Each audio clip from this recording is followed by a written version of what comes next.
Hello বন্ধুরা, আজকে চলে এসেছি পাও ভাজি রেসিপি নিয়ে। রাত্রের খাবার পাও ভাজি।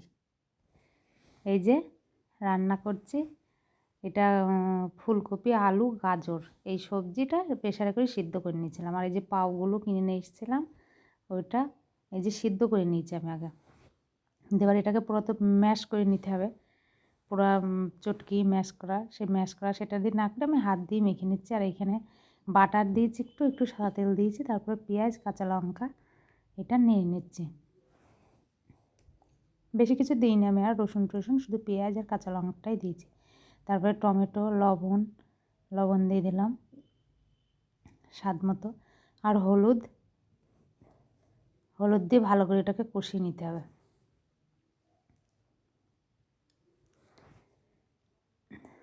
একটু ওই চিকেনের লঙ্কা গুঁড়োও দিলাম, যারা যেমন পছন্দ করে স্বাদ অনুযায়ী।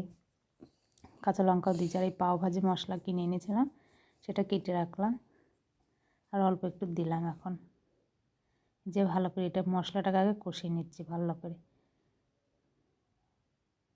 কোনো দিন তো বানাইনি, এই যে প্রথম বানাচ্ছি। কবে থেকে বলছি করব, সেই জন্য আমার চাই যে করিনি। শীতের সবজি আছে, এগুলো ফ্রিজের মধ্যে ছিল, সেটা দিয়ে করে নিলাম। আর এই যে এবার আলু, ফুলকপি আর গাজরটা ভালো করে ম্যাশ করে নিই, মশলাটার মধ্যে দিলাম, দিয়ে ভালো করে কষিয়ে নেব।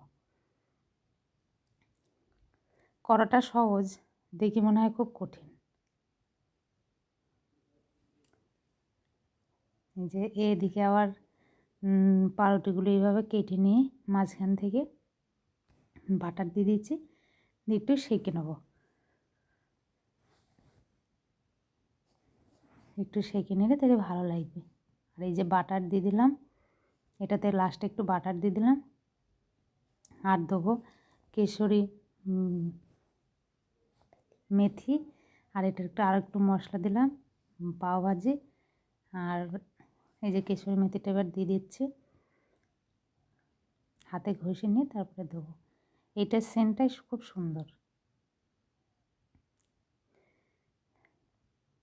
খুব ভালো হয়েছিল খেতে, এত সুন্দর হয়েছিল খেতে কি বলবো।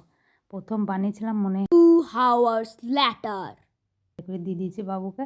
বাবু তো ওপর থেকে বাটার নিয়ে নেয়, আর আমি একটু আবার ওপর থেকে বাটার দিয়ে দিয়েছিলাম। এই যে খুব ভালো লাগছিলো খেতে, সত্যি খুব ভালো লাগছিলো। আমরা দুইজনে তো বানিয়ে খেয়েছিলাম, আবার ও বাড়ি আসলে আর একদিন বানাবো।